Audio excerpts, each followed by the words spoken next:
Kamusta mga Kapinoms TV? May mga halaman na kapag nakita mo, iisa lang ang sasabihin mo. Ang ganda naman! Pero alam mo ba na hindi lahat na maganda ay mabuti sa bakuran ng bahay? Sa feng shui at maging sa praktikal na pananaw, may mga puno at damo na pinaniniwala ang nagdadala ng malas, stress, problema sa kalusugan at minsan peligro sa mismong bahay at pamilya. Ang iba, simbolo ng stagnant energy. Ang iba naman, literal na nagdudulot ng sakit, aksidente o pagkasira ng pundasyon. Kaya sa video ni ito, tatalakayin natin ang 10 halaman na hindi mo dapat itanim sa bakuran mo. Kahit pa sabihin ng iba na normal lang yan o matagal na naming tanim yan. Mula number 10 hanggang number 1, aalamin natin kung bakit malas o bawal ito ayon sa feng shui, ano ang totoong epekto nito sa bahay at kalusugan, at bakit mas mabuting iwasan kaysa pagsisihan. Kung may bakuran ka o kahit maliit lang na espasyo sa bahay, panoorin mo hanggang dulo dahil baka isa sa mga ito ay nasa paligid mo na pala. Handa na ba kayo? Simulan na natin. Number 10. Talahib, Pogon Grass. Sa unang tingin, ang talahib ay mukhang simple lang, parang ordinaryong damo na madalas makita sa bakanteng lote. Pero sa feng shui at sa praktikal na aspeto, isa ito sa pinaka hindi dapat pinapatubo malapit sa bahay. Sa feng shui, ang talahib ay itinuturing na simbolo ng kawalan ng direksyon at kahirapan. Dahil kusa itong tumutubo kahit walang nag-aalaga, sinasagisag nito ang enerhiyang hindi kontrolado.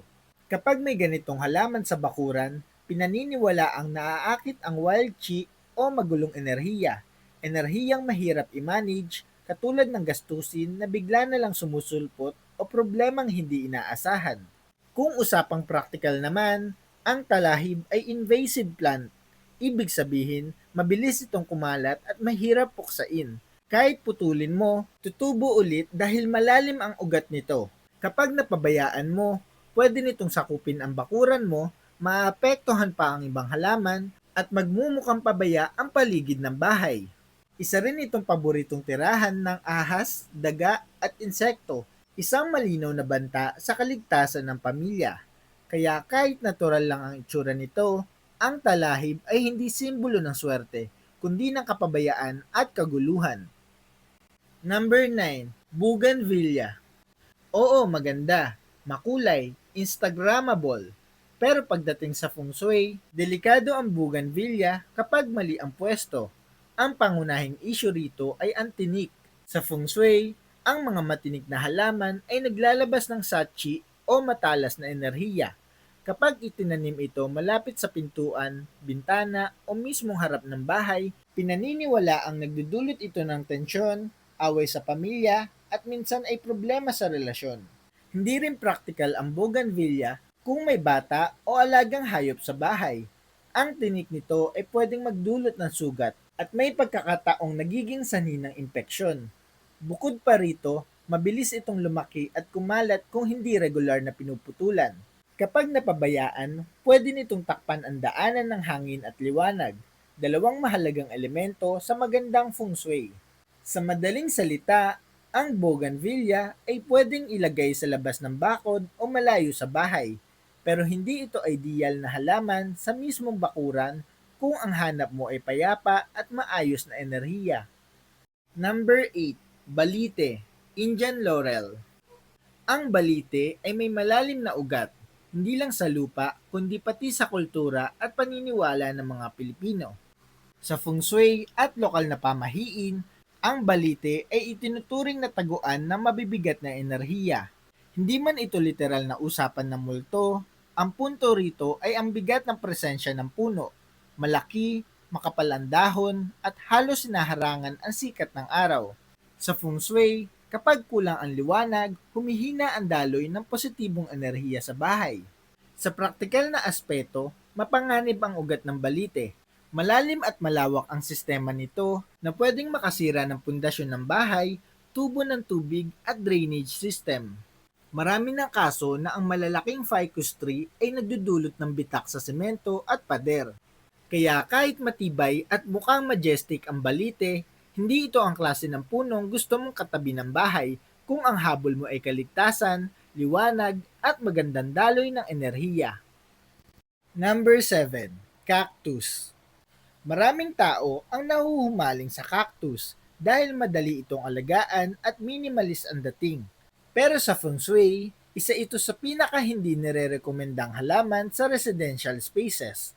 Katulad ng bougainvillea, ang cactus ay may matutulis na tinik. Sa feng shui, ang mga matutulis na anyo ay sumisimbolo ng conflict, stress, at emotional discomfort. Kapag may cactus ka sa bakuran, lalo na malapit sa pintuan o bintana, pinaniniwala ang nagdudulot ito ng irritability at misunderstanding sa loob ng bahay. Practical din ang problema rito. Ang cactus ay hindi friendly sa bata at bisita. Isang maling galaw lang, pwedeng masugatan. May ilang species din na naglalabas ng maliliit na tinik na halos hindi makita, pero masakit kapag dumikit sa balat. Kung gusto mo talaga ng cactus, mas mainam itong ilagay sa office space o controlled area, hindi sa bakuran na dinaraanan ng tao at enerhiya. Number 6, Acacia Tree. Ang acacia ay kilala bilang malaki at matibay na puno. Pero pagdating sa feng shui at urban planning, problematic ito kapag nasa bakuran ng bahay. Sa feng shui, ang sobrang laki at lawak ng canopy ng acacia ay sumisimbolo ng sobrang bigat ng responsibilidad. Para bang ang bahay ay natatabunan ng enerhiya ng puno. Kapag ang puno ay mas dominante kaysa sa bahay, pinaniniwalaang naaapektuhan ang authority at stability ng pamilya. Sa practical na dahilan, mabilis lumaki ang acacia at madaling mabuwal lalo na kapag bagyo.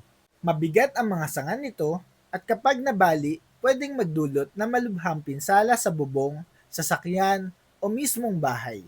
Ang ugat nito ay agresibo rin at pwedeng makasira ng konkretong estruktura. Kaya kahit nagbibigay ito ng lilim, ang acacia ay mas angkop sa malalawak na open areas, hindi sa residential backyard. Number 5, Calachuchi. Ang calachuchi ay isa sa pinakapopular na ornamental trees sa Pilipinas. Mabango, may eleganteng bulaklak, at madalas ginagamit sa landscaping.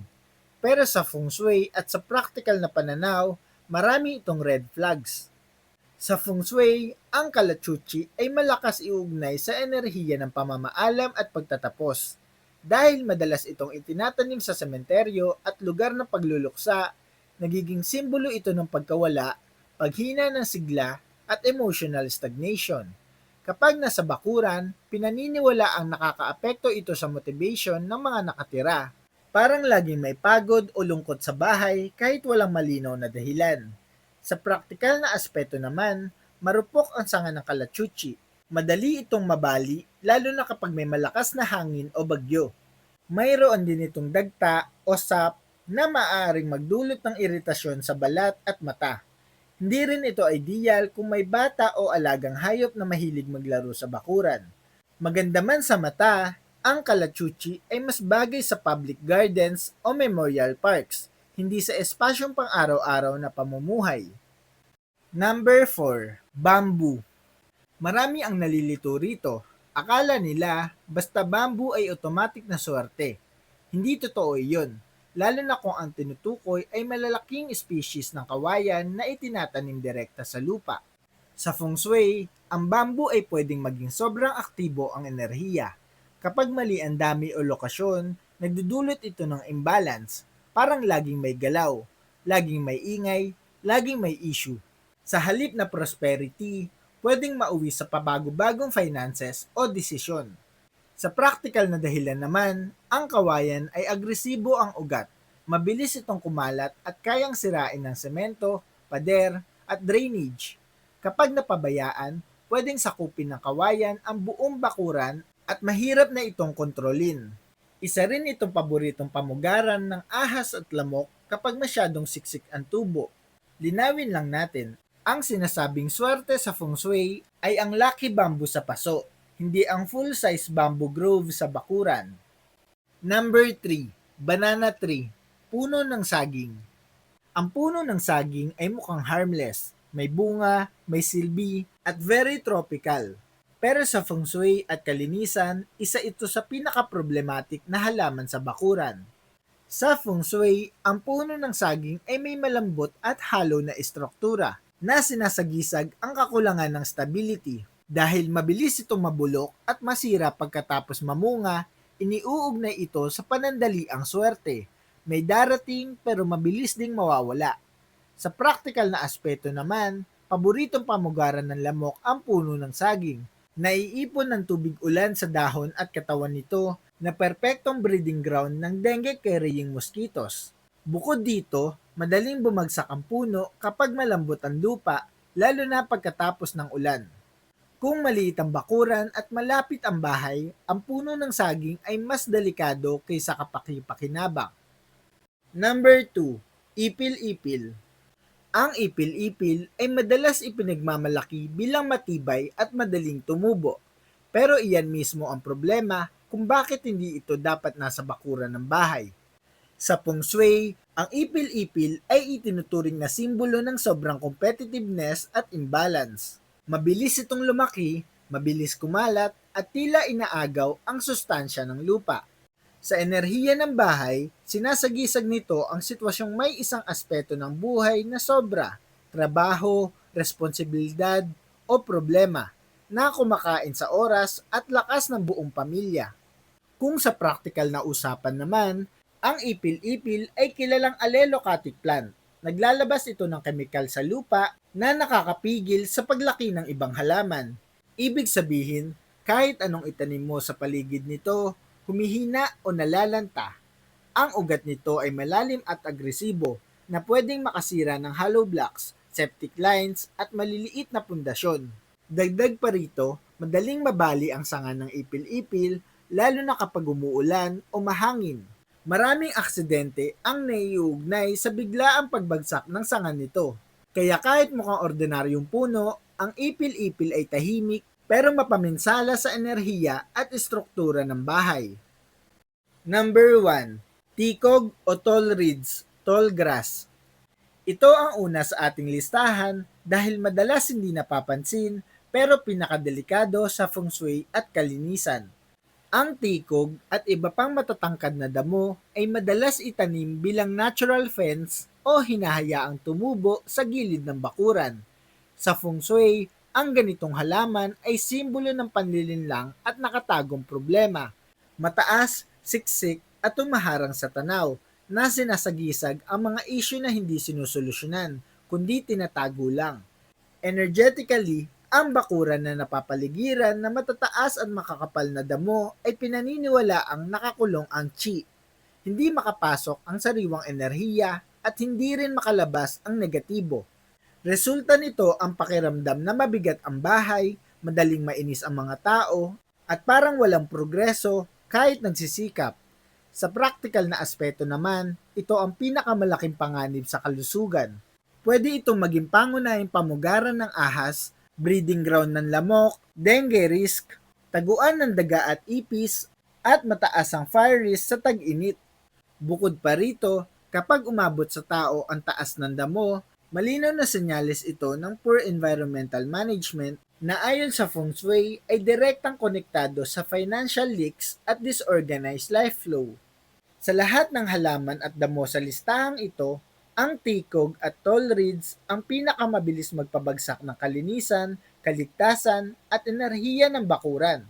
Kaya naman karapat-dapat ito sa ating top 1. At iyon nga mga Kapinoms TV, ang 10 halaman na hindi mo dapat itanim sa bakuran mo.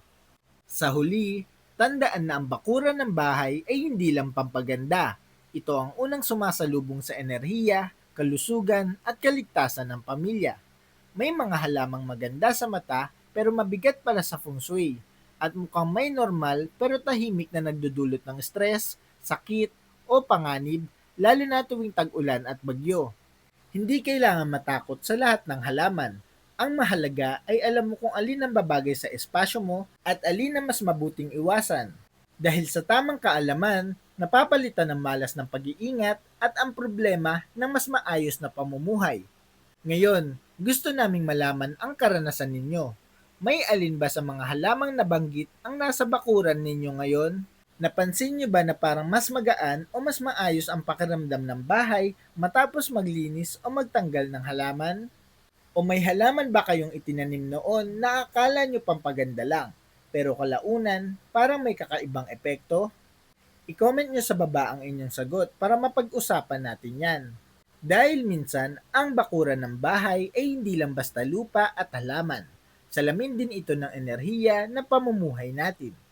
Kung gusto nyo pa ng ganitong klaseng content tungkol sa bahay, feng shui, pamahiin at praktikal na halaman, i-like, i-share ang video at mag-subscribe sa ating channel para updated kayo sa mga paparating pa nating videos.